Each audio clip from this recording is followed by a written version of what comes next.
Good evening मेरे प्यारे बच्चों। और इस सप्ताह पुनः आपका स्वागत है। कल क्लास नहीं आई थी व्यक्तिगत रीजन के कारण, और संभवतः कल भी क्लास नहीं आएगी आपकी। तो आज की क्लास रिलैक्स में करते हैं, आराम से 40-45 मिनट की हो सकती है, 10 मिनट की भी हो सकती है, उस समय बताएगा। चलिए हम पढ़ते हैं धातु। हालांकि हमें पढ़ाना था आपको यौगिक, लेकिन हम उसके पहले धातु और धातु में अंतर कर लेते हैं। तो धातु और धातु में बाबू जब आप अंतर लिखोगे तो कैसे लिखोगे, देखो पहले एक तरफ तो आप ऐसे लिखना धातु, पेज को दो भागों में बांटना, एक तरफ लिखना अधातु।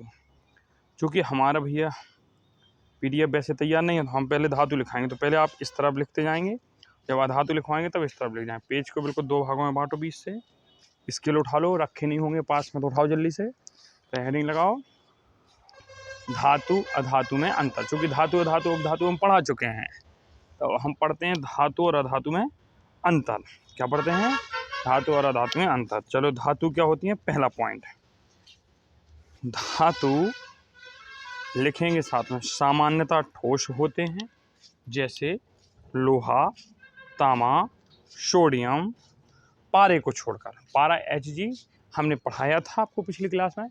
पारा एकमात्र ऐसी धातु है जो द्रव अवस्था में पाई जाती है और पारे का परमाणु क्रमांक 80 होता है। चलिए, उम्मीद है आपने लिख लिया होगा। और अब दूसरा पॉइंट पढ़ते हैं। इनमें आघात वर्धनीयता और तन्यता के गुण होते हैं। इनमें आघात वर्धनीयता और तन्यता के गुण होते हैं। आघात वर्धनीयता क्या होती है? किसी आघात मतलब होता है मारना, उसके आघात की मतलब सहन करना, कितना आघात सहन कर सकते हो। और तन्यता डक्टाइल मतलब कितना उसको खींचा जा सकता है, तार के रूप में गुण होते हैं। आगे देखते हैं। धातु अपारदर्शी होते हैं। अपारदर्शी का तात्पर्य है धातु को आप एक तरफ से दूसरी तरफ नहीं देख सकते हैं। जैसे कि सोना हो गया, चांदी हो गया, तो अपारदर्शी होती है। अपारदर्शी वे वस्तुएं होती हैं जिन्हें हम एक तरफ से दूसरी तरफ नहीं देख सकते हैं। अगला है धातु। धातु सोडियम पोटेशियम को छोड़कर अधिक घनत्व और उच्च गलनांक वाले होते हैं। जो धातु होते हैं, मेटल्स होते हैं अपने, वो सोडियम और पोटेशियम को छोड़कर मैक्सिमम इनकी डेंसिटी होती है और इनका गलनांक भी क्या होता है, उच्च होता है। गलनांक को आप देसी भाषा में समझिए गल जाना, किसी चीज़ का पिघल जाना, लिक्विड फॉर्म में हो जाना, पानी की तरह हो जाना, वो उसका गलनांक होता है। आगे चलते हैं।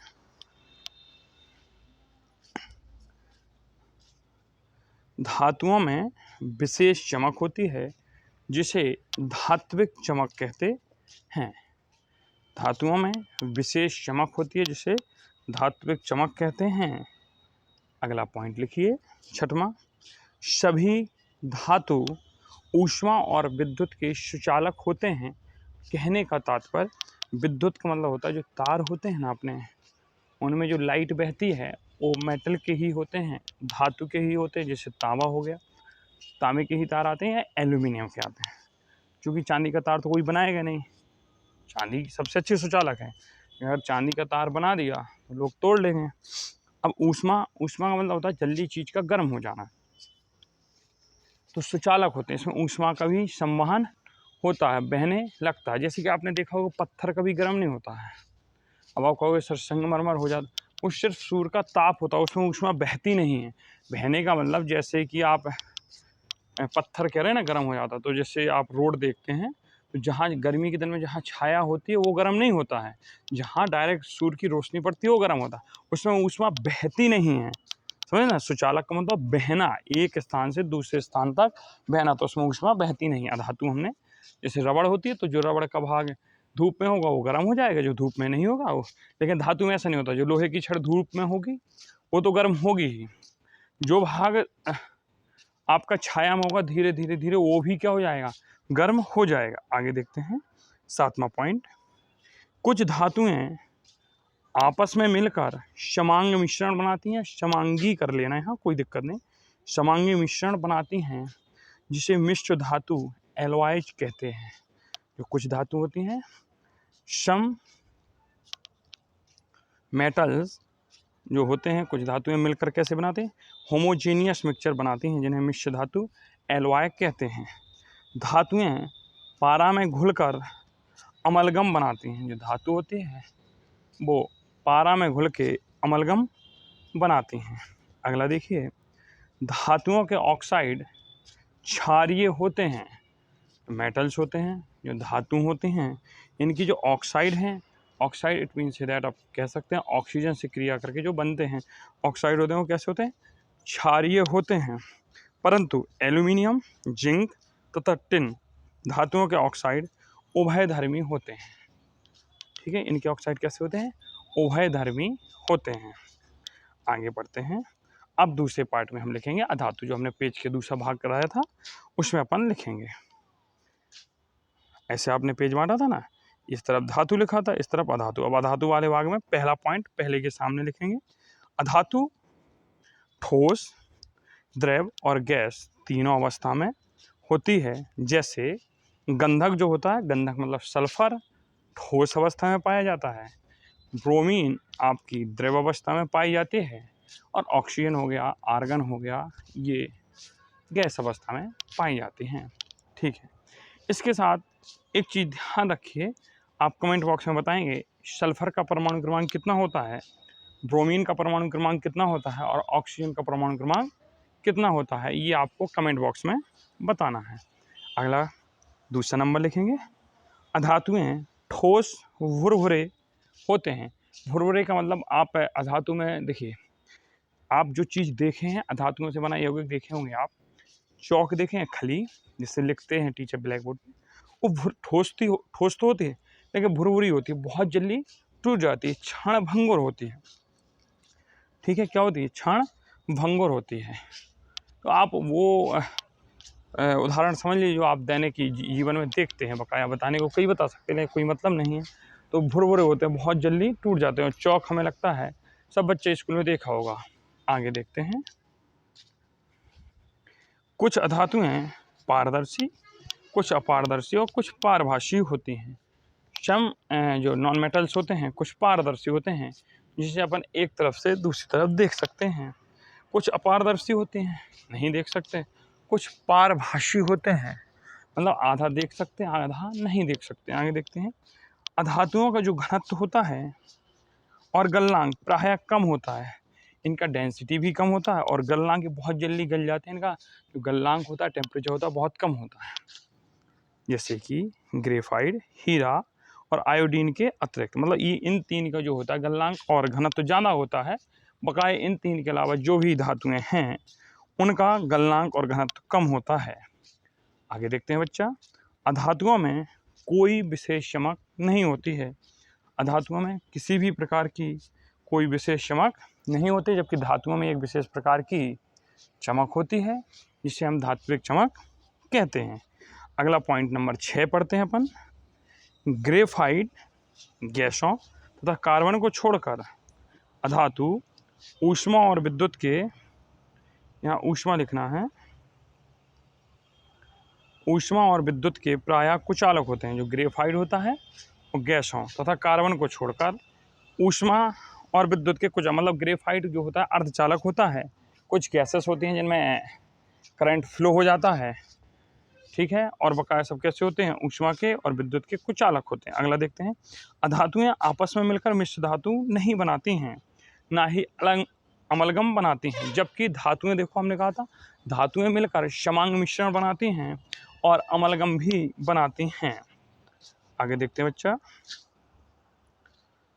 अधातुओं की अल्प मात्रा का प्रयोग, अल्प मात्रा मतलब कुछ प्रयोग, कुछ मात्रा निकलेंगे, पूरी नहीं लेंगे, मिश्र धातुओं को बनाने में अवश्य किया जाता है। मतलब आप कहेंगे कि जैसे कि 100% है तो 2-3% ले सकते हैं, 5% तक ले सकते हैं। तो देखते इस्पात जो स्टील होता है इसमें लगभग 1% कार्बन मिलाया जाता है, ये अधातु का प्रयोग होता है। आगे देखते हैं 9वां पॉइंट, अधातुओं के ऑक्साइड अम्लीय होते हैं, जबकि धातुओं के ऑक्साइड कैसे थे, क्षारीय थे। परंतु जल तथा कार्बन मोनोऑक्साइड उदासीन होते हैं। क्योंकि जल एक यौगिक है जो हाइड्रोजन ऑक्सीजन से मिलकर बना होता है, अधातु का है, और कार्बन मोनोऑक्साइड भी उदासीन है। आगे चलते हैं। और ये जल क्यों कर गए, H2O जो ऑक्साइड है ना, हाइड्रोजन का ऑक्साइड है, हाइड्रोजन अधातु होती है, और कार्बन मोनोऑक्साइड कार्बन का ऑक्साइड है, आप कह सकते हैं। आगे चलते हैं। ऑक्साइड का मतलब होता है जिसमें ऑक्सीजन की उपस्थिति होती है। यौगिक और उनके प्रकार हम पढ़ते हैं अब।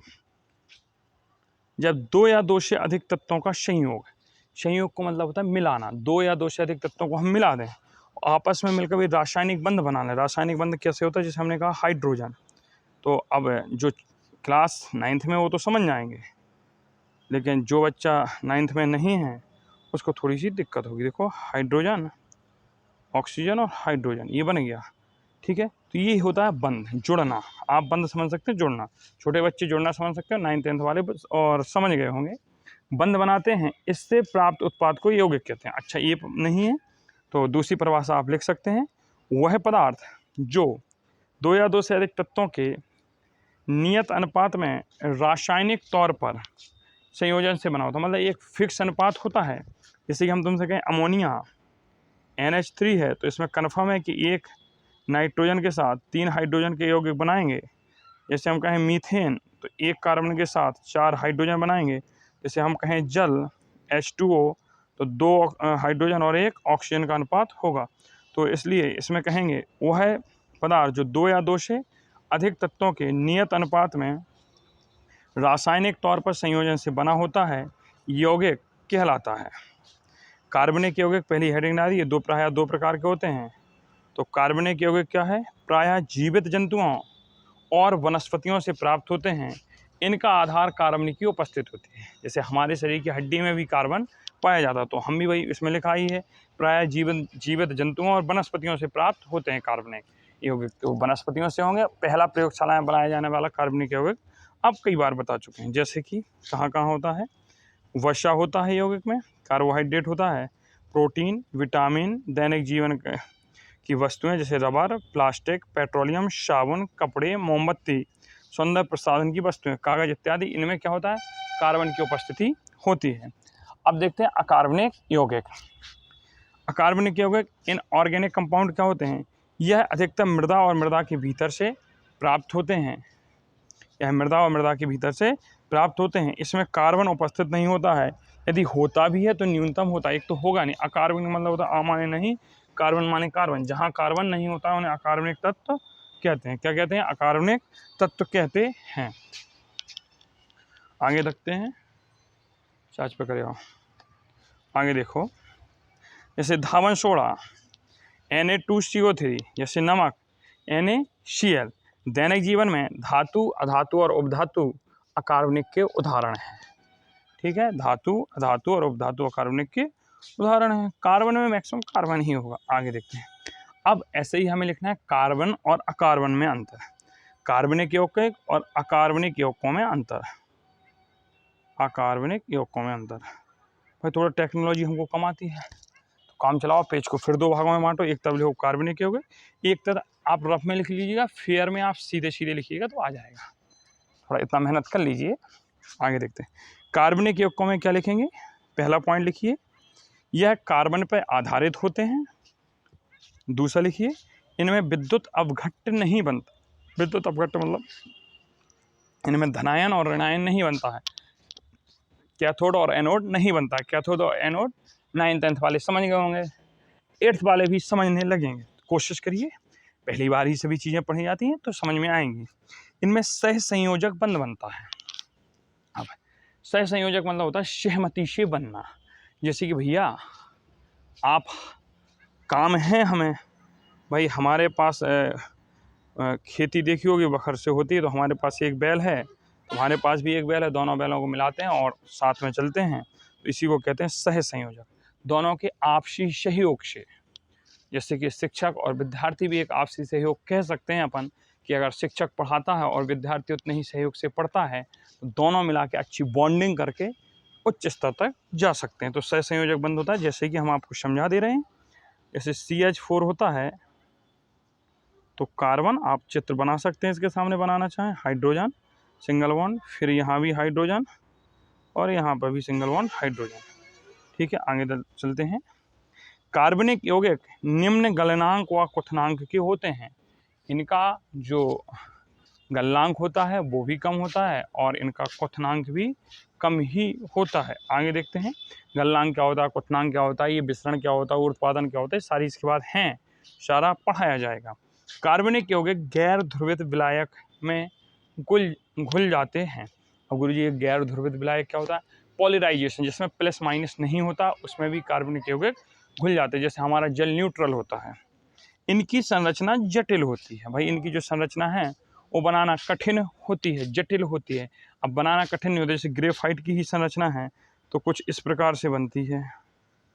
पेंसिल देखते हैं ना आप लोग, फिर इससे ऐसे, इससे ऐसे ऐसे, फिर यहाँ हो गया, यहाँ हो गया, फिर यहाँ करो ऐसे, फिर यहाँ से ऐसे ऐसे ऐसे ऐसे ऐसे, तो इस प्रकार से होती है। आगे देखो, इनकी संख्या लाखों में होती है और रियलिटी है ऑर्गेनिक कंपाउंड बहुत ज़्यादा है। पहले ऑर्गेनिक कंपाउंड मिलते नहीं थे, लेकिन जैसे ही प्रयोगशाला में पहला ऑर्गेनिक कंपाउंड कौन सा बना भैया बताएंगे आप? यूरिया बना, NH2CO NH2, इसका कमेंट बॉक्स में लिख भी देंगे आप। तो उसके बाद लाखों करोड़ों की संख्या में ये तत्व बनने लगे। आगे देखते हैं इनऑर्गेनिक। अब जो हम पेज को ऐसे दो भागों में बंटवाए थे, यहाँ कार्बन लिखवाए थे, यहाँ कार्बन, तो इस तरफ वाले भाग में लिखिए।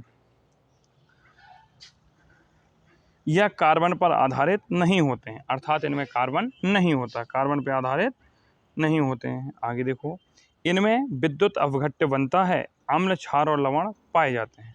इनमें विद्युत अपघट्य बनता है, मतलब इसमें प्लस और माइनस हो जाते हैं, और इनमें अम्ल भी पाए जाते हैं और क्षार भी पाए जाते हैं और लवण भी पाए जाते हैं। जैसे अम्ल हो गया आपका क्या, HCl, क्षार हो गया NaOH, लवण हो गया NaCl, लवण क्या हो गया NaCl। आगे देखते हैं,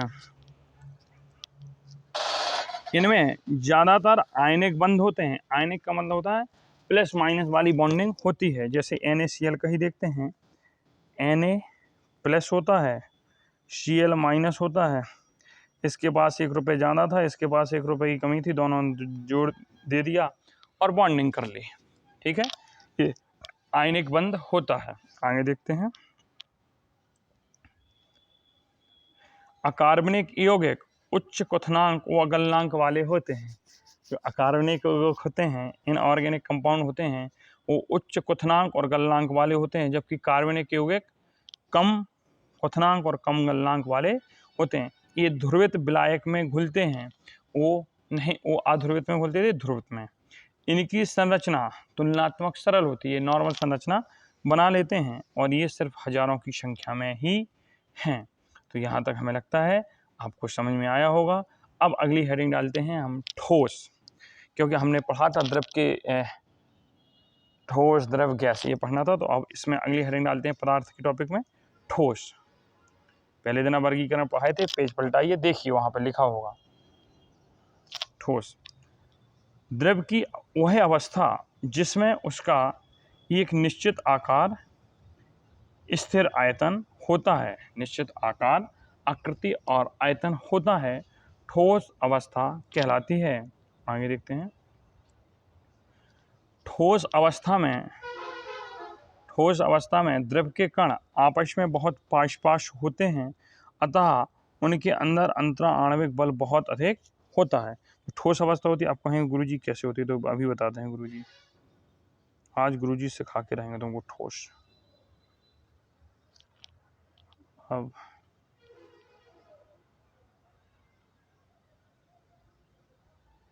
हाँ चलिए, इसको थोड़ा और पतला करते हैं भैया। अरे कहाँ गया यार, चलो हम तुमको ठोस का भी गिला। जैसे हमारा ये ठोस है, ये ईंटा है, ठीक है। अब इसमें क्या होता है, हम इसमें भरते हैं अणु।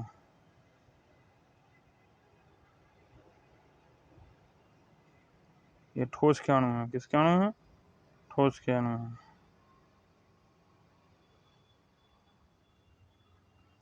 ऐसे आप भी बनाओ,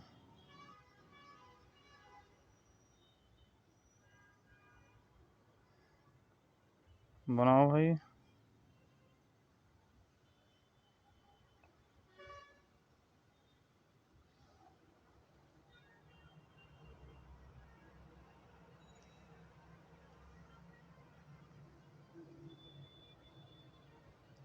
मतलब इसमें गैपिंग होती ही नहीं, ये ठोस है। तो बताइए इन अणुओं के बीच कहाँ स्थान है, कहीं है। तो ठोस अवस्था में जो कण होता है आप बहुत आपस में अतः इनके अंदर अंतराण्विक बल बहुत, एक दूसरे पास पास चिपके, देखो ये सब चिपके हैं कि नहीं, ये चिपके हैं कि नहीं, आपस में इतने चिपके होते हैं, अंतराण्विक बल बहुत अधिक होता है, एकदम बिल्कुल बॉन्डिंग चिपक जाते हैं फेविक्विक की तरह। जैसे ईंट देखी आपने ठोस होती है, लोहे का पाइप देखा ठोस होता है, आप जितनी भी ठोस वस्तु होती है, मोटरसाइकिल देखिए आप, उसमें जो लोहा लगा होता है बिल्कुल सॉलिड होता है, सोना जो बनाते हैं धातु वो भी ठोस होता है, चांदी की पायल भी ठोस होती है, बताइए उसमें कहीं होता है कहीं अधिक। तो उसमें एक दूसरे का अणु आपस में क्या होते हैं बाबू, जुड़े होते हैं, और जब अणु जुड़े होते हैं तो अंतराण्विक बल बहुत अधिक होता है, जबकि अंतराण्विक स्थान उनके बीच में स्थान बहुत कम होता है। ठोस में उच्च घनत्व होता है, क्या होता है, हाई डेंसिटी होती है, इनमें संपीड़ितता नगण्य होती है। संपीड़ितता मतलब होता है किसी चीज को दबा देना, बताओ आप ठोस को दबा पाओगे। हम आपसे अभी कहते हैं कि अब लोहे की गेंद है, बॉल है ठोस, आप उसको दबाओ, आप कहोगे गुरुजी माफ करो वो हमसे नहीं दबेगी। बाह्य बल लगाने पर भी ठोस अपने आकार को बनाए रखते हैं, जो बाह्य बल होता है उसको भी लगाने पर भी अपने क्या होता है, मतलब अपन बाह्य बल लगाएंगे तब भी ठोस अपने आकार में बने रहते हैं। तो ये ठोस हो गया। अब द्रव्य देखो, वो है द्रव्य, वो है द्रव्य ऐसे लिखा जाता है, मैटर पदार्थ, इसकी तीन अवस्थाएं होती हैं, ठोस द्रव्य गैस, समझ रहे हो कि नहीं। अब द्रव अवस्था देखिए, इसको कहते हैं लिक्विड, LIQUID, लिक्विड स्टेट। द्रव की वह अवस्था जिसमें उसका आयतन तो निश्चित होता है परंतु आकार निश्चित नहीं होता है, द्रव अवस्था कहलाती है। द्रव की वह अवस्था जिसमें उसका आयतन तो क्या होता है, फिक्स है, आयतन फिक्स है लेकिन आकार निश्चित नहीं होता है, द्रव अवस्था कहलाती है। अब चलो आपको गुरुजी इसको कैसे बताओगे, तो भैया बताना तो पड़ेगा ही, और जब बताना पड़ेगा तो देखते हैं कैसे बताएंगे, चलिए बताते हैं आपको। चलिए ये हमने मान लिया एक जग है, समझ सकते हो आप, जग है, हमारी जैसी कला तो कोई बना ना सकता है, चलो अच्छी बनाना है, कुछ अच्छी ज़्यादा ही बन गई। चलिए एक जग लेते हैं, इसमें गोल कंधा है लगाने के लिए, ठीक है, ये अपना जग है, अच्छा सा जग है। अब हमने क्या किया, ये 1 लीटर का जग है, कितना का है, 1 लीटर का जग है, हमने इस 1 लीटर में मिल्क भर दिया, क्या भर दिया भैया, मिल्क भर दिया, क्या भरा, चलिए दूध सफ़ेद होता है समझ में, दूध भर दिया, ये दूध है कितना, आप कहें गुरुजी 1 लीटर है। अच्छा अब हमने क्या किया, इसको लिया और इसका, एक सेकेंड, हमने इस जग को इस बड़े से बर्तन में डाल दिया। अब देखना, अभी ये जो दूध था, ये जो दूध था वो किसकी तरह था, जग का आकार लिए था कि नहीं। अब इस जग को हमने कहाँ कुड़ेल दिया, इस बर्तन में, ये बर्तन 4 लीटर का था तो इतना भर गया, तो बताओ इस बर्तन के आकार कर लिया। अब हमें कहा ना ना ना ना, तो हमने एक छल्ला ले लिया, और जैसे ही छल्ला लिया तो हमने इस दूध को इसमें डाल दिया, इस दूध को कहाँ डाल दिया, इसमें डाल दिया, तो गोले का, तो पहले दूध 1 लीटर जग के आकार में था, फिर वही काय के आकार में बन गया, अपन ने एक आयताकार प्लेट ले ली उसमें, फिर वही वृत्त के आकार में। तो द्रव्य जिसमें रखा जाता है उसी का आकार ग्रहण कर लेता है। आप प्रैक्टिकल कर सकते हैं, एक गिलास पानी लीजिए, जब गिलास में रखेंगे तो पानी का आकार गिलास की तरह होगा, जब उसी को तस्तरी में या थाली में जिसमें खाते हो उसमें डाल दोगे तो उसका आकार ले लेगी, जमीन पे फैला दोगे तो जमीन का आकार ले लेगी, परंतु आकार निश्चित नहीं होता, आकार वही होता है जिस बर्तन में रखे जाते हैं, द्रव अवस्था कहलाती है। अगला पॉइंट देखते हैं, द्रव्य को जिस बर्तन में रखा जाता है वह उसी का आकार ले लेता है, ठीक है। द्रव में बहाव होता है और इनका आकार बदलता रहता है, मतलब द्रव में एक बहने का गुण होता है, इसी बहने के गुण को ही द्रवों की शयानता कहते हैं, जो क्लास 11th में पढ़ेंगे बाबू आप। ये दृढ़ नहीं होते बल्कि लेकिन तरल होते हैं, दृढ़ का मतलब सॉलिड नहीं होते हैं, नॉर्मल लिक्विड फॉर्मेट में होते हैं, कैसे होते हैं, लिक्विड होते हैं। द्रव के अणुओं के बीच स्थान ज़्यादा होता है, जो द्रव के अणु होते हैं उनके बीच स्थान ज़्यादा होता है, इसलिए द्रव के अणुओं के मध्य अंतराण्विक बल ठोस की अपेक्षा कम होता है, अंतराण्विक बल ठोस की अपेक्षा क्या होता है, कम होता है, जबकि अंतराण्विक स्थान ठोसों की अपेक्षा अधिक होता है। गुरुजी कैसे होता है, तो अभी गुरुजी पहले बना के ही दिखाते हैं आपको। चलिए हम बनाते हैं ठोस, इस ठोस में हम रखते हैं कुछ कण,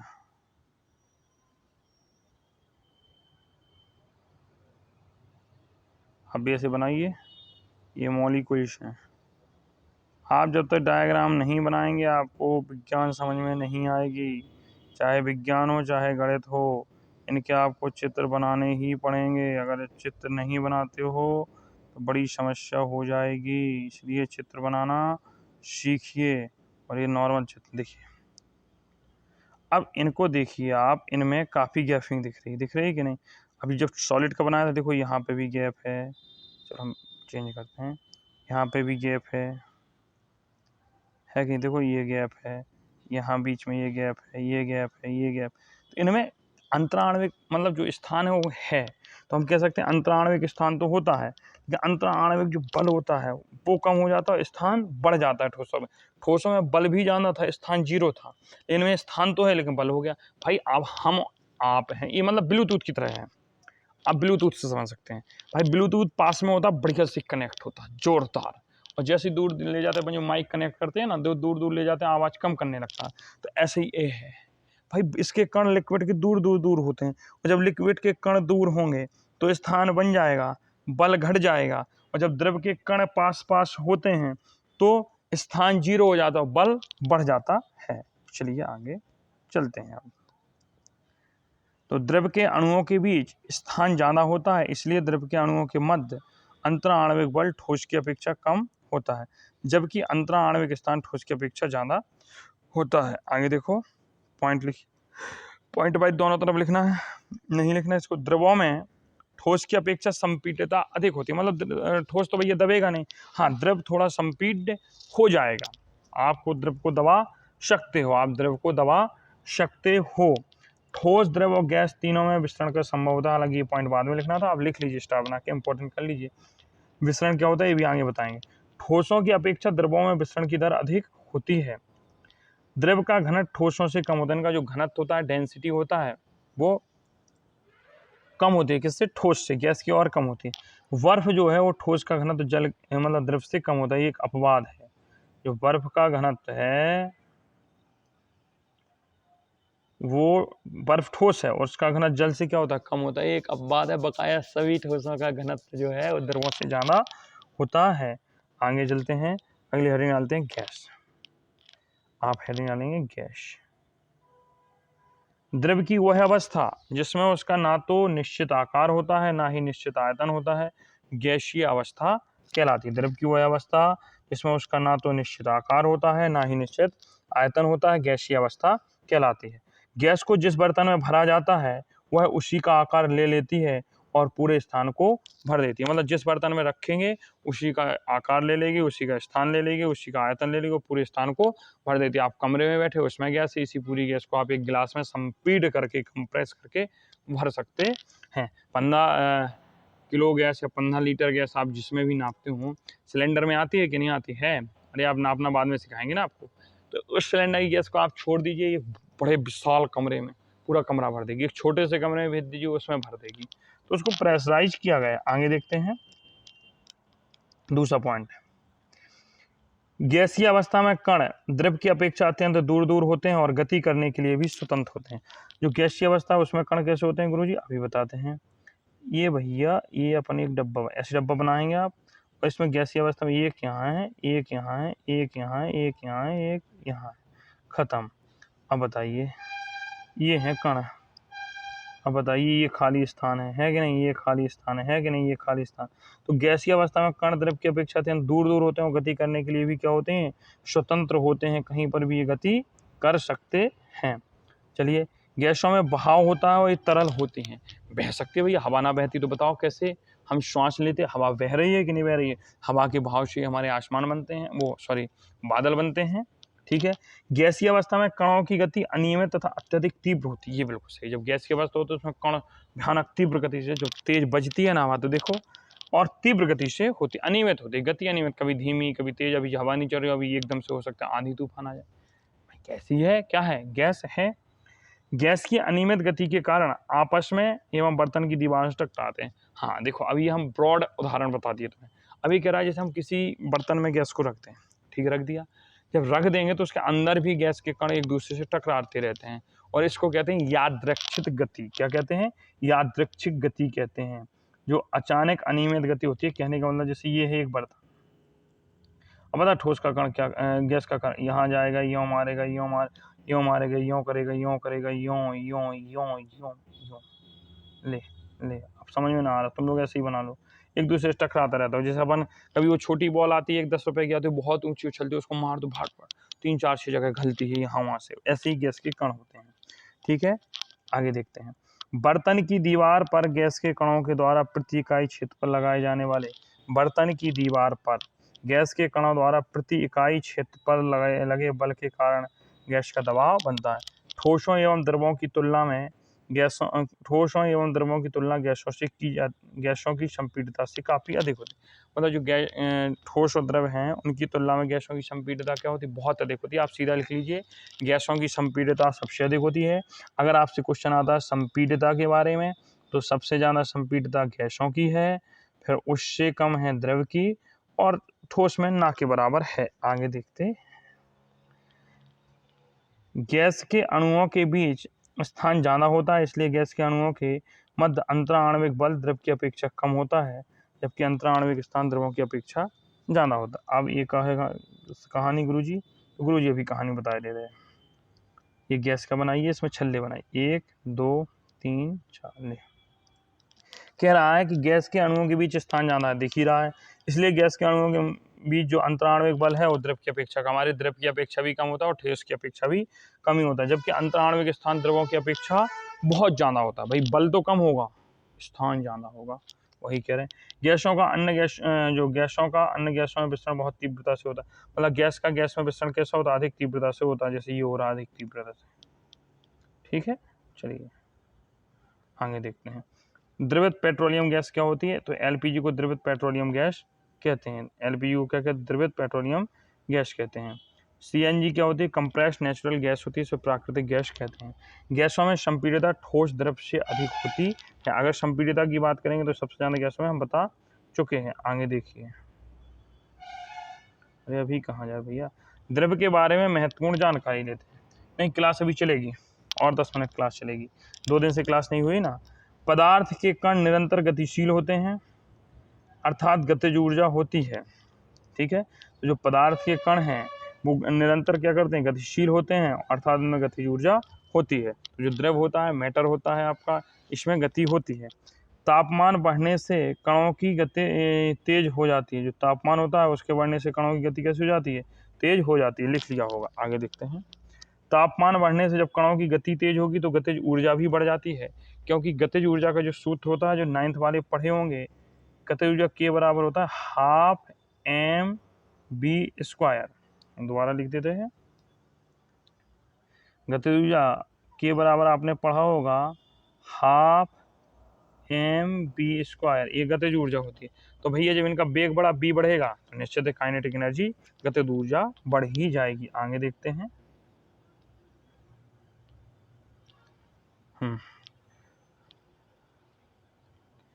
दो विभिन्न पदार्थों के कणों का स्वतः मिलना ही विस्तरण कहलाता है। लो भैया, विस्तरण, दो विभिन्न पदार्थों के कणों का स्वतः आपस में मिलना ही क्या कहलाता है, विस्तरण कहलाता है। जब हम किसी चीज को गर्म कर देते हैं तो गर्म करने पर विस्तरण तेज हो जाता है, गर्म करने विस्तरण क्या हो जाता है, तेज हो जाता है। आगे चलते हैं।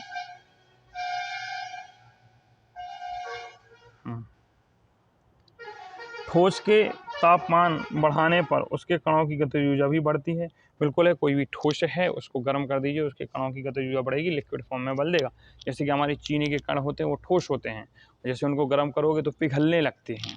ठीक है, उनकी कणों की गतिज ऊर्जा क्या होती है, पदार्थ की अवस्था दाब और तापमान द्वारा तय होती है। ये भी बिल्कुल सही है, जो पदार्थ की अवस्था है ओके, दाब जो होता है, प्रेशर कितना दबा के बनाया जा रहा है, और टेम्परेचर पर निर्भर करती हैं। आगे देखते हैं। द्रव्य के घटक कणों के बीच की दूरी अंतर होने के कारण द्रव्य की विभिन्न अवस्थाओं में अंतर है। बिल्कुल, ये घटक कण हैं, उनके बीच की दूरी जो होती है उनकी अवस्थाओं पर आधार है। क्योंकि देखिए सुना, ठोस के जो कण होते हैं बहुत पास पास होते हैं, इसलिए ठोसों में अंतराण्विक स्थान कम होता है, और जबकि अंतराण्विक बल ज़्यादा होता है। द्रव्य में अंतराण्विक स्थान थोड़ा बढ़ जाता है तो बल घट जाता है, और जबकि सबसे ज़्यादा अंतराण्विक स्थान होता है गैसों में, लेकिन बल उनमें शून्य होता है। अब अगली हेडिंग लगाइए आप, मिश्रण।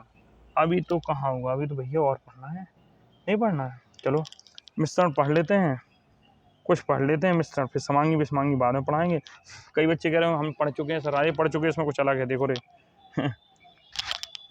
दो या दो से अधिक तत्वों या यौगिकों को किसी भी अनुपात में इस प्रकार मिलाया जाए कि संगठनों का रासायनिक गुण परिवर्तन नहीं हो। मतलब दो या दो से अधिक जो तत्व हैं, दो या दो से अधिक तत्वों या यौगिकों को एक मिलाए, किसी भी अनुपात में मिलाए, कोई निश्चित अनुपात नहीं। जबकि हमने जो कहा था यौगिक में क्या होता है, निश्चित अनुपात होता है, मिश्रण में कोई निश्चित अनुपात नहीं है। मिला दीजिए, रासायनिक गुण परिवर्तन नहीं होता। जैसे शरबत है, शरबत अब बनाते हैं तो कोई ज़्यादा मीठा पीता है तो शक्कर ज़्यादा डालते, कोई कम मीठा पीता है तो कम डालते, नमक के साथ शक्कर भी डालते, कोई निश्चित अनुपात है नहीं है। मिश्रण को भौतिक विधियों द्वारा अलग किया जाता है, बिल्कुल किया जा सकता है। मिश्रण जो होता है, मिक्सचर होता है, वो आपका दो प्रकार का होता है। एक समांगी मिश्रण होता है, होमोजीनियस मिक्सचर, एक होता है हेट्रोजीनियस मिश्रण। ठीक है, आगे देखते हैं। ठोस का मिश्रण, तो सीमेंट, बारूद, पीतल। अगर ठोसों का मिश्रण करना है तो जैसे सीमेंट है, बारूद है और पीतल, इन तीनों को मिला दीजिए, हो गया ठोस का मिश्रण। ठोस और द्रव का मिश्रण, तो चीनी का विलयन, चीनी भाई ठोस है, पानी लिक्विड है।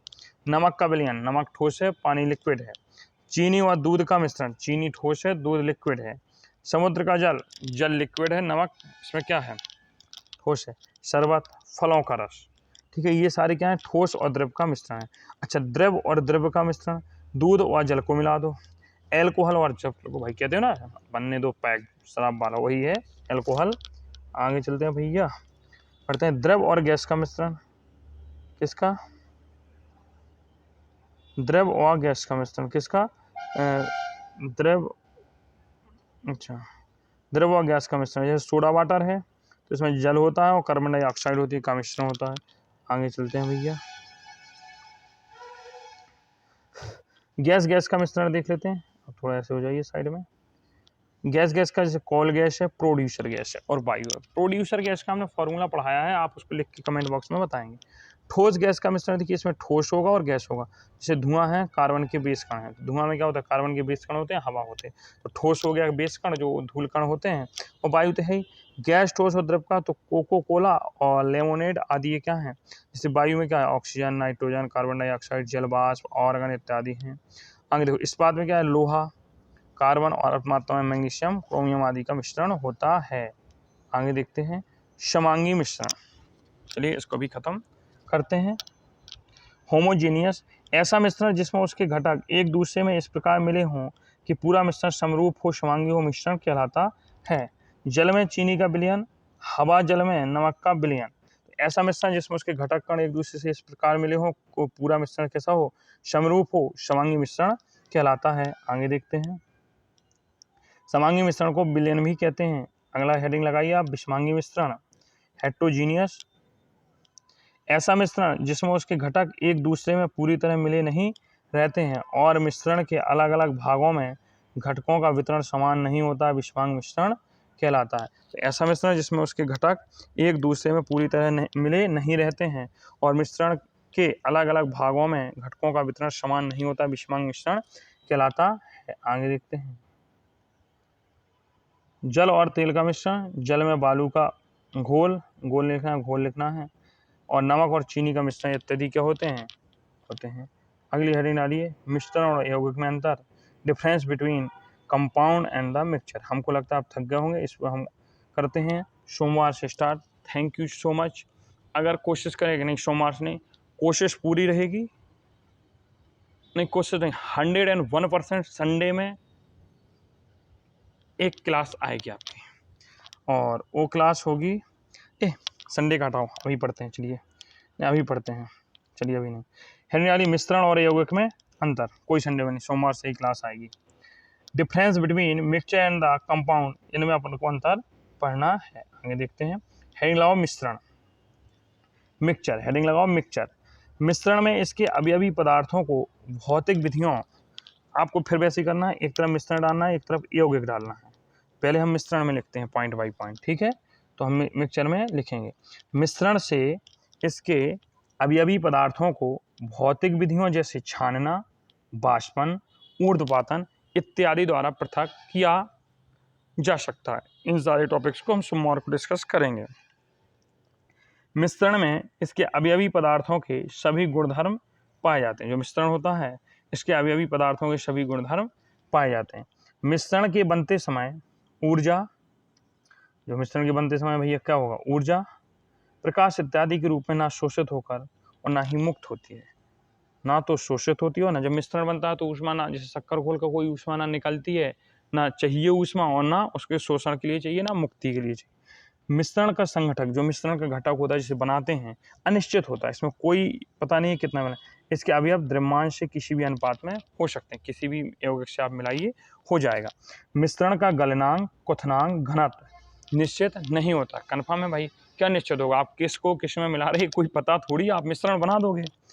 विलयन जो कि समांग होता है को छोड़कर प्रायः जो मिश्रण होते हैं वो विषमांग होते हैं। आगे चलते हैं, आगे लिखिए छठवां, मिश्रण दो या दो से अधिक प्रकार के अणु हो सकते हैं।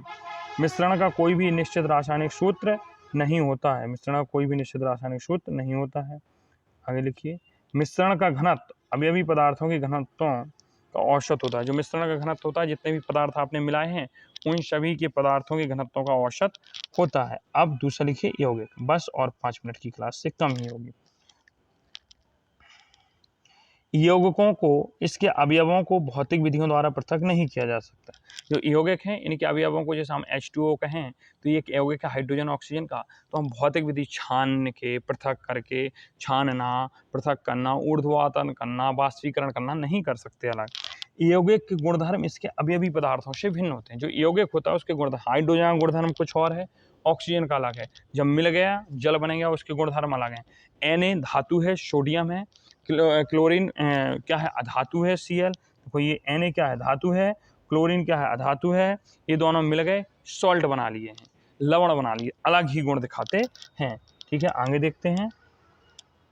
यौगिक के बनते समय प्रायः ऊर्जा, ऊष्मा, प्रकाश इत्यादि के रूप में या तो शोषित होती है या मुक्त होती है। बिल्कुल, जब यौगिक बनता है तो या तो ऊष्मा उसको लगेगी या ऊष्मा वो छोड़ देगा। आगे देखो, यौगिक का संघटक निश्चित होता है, कन्फर्म होता है, इसमें क्या होता है, निश्चित अनुपात होता है। यौगिक में इसके अवयव द्रव्यमान के एक निश्चित अनुपात में होते हैं। आगे देखिए, यौगिक का गलनांक, क्वथनांक एवं घनत्व निश्चित होता है। जो यौगिक का गलनांक है, क्वथनांक है और घनत्व क्या होता है, निश्चित होता है। यौगिक समांग होते हैं। यौगिक में एक ही प्रकार के अणु होते हैं, एक ही प्रकार के अणु होते हैं। चलिए आगे देखते हैं। यौगिक का एक निश्चित रासायनिक सूत्र होता है, बिल्कुल कन्फर्म है, यौगिक का एक निश्चित रासायनिक सूत्र होता है। यौगिक का घनत्व अवयवी पदार्थों के घनत्व से भिन्न होता है, साथ ही यह अवयवी पदार्थों के घनत्व का औसत नहीं होता है। और यहाँ आपकी क्लास खत्म होती है। Thank you so much. अब मिलते हैं पुनः सोमवार को एक नई ऊर्जा, नई एनर्जी के साथ। Thank you so much. 2 दिन आप एंजॉय कीजिए। NMS वालों की किसी भी दिन एक मैराथन हो सकती है 2-3 घंटे की, वो हो सकता है इसी संडे में हम डाल दें, वो चर्चा ग्रुप में हो जाएगी, मिल जाएगी। Thank you so much, bye bye, take care, good night, मेरा बच्चा सो जाओ।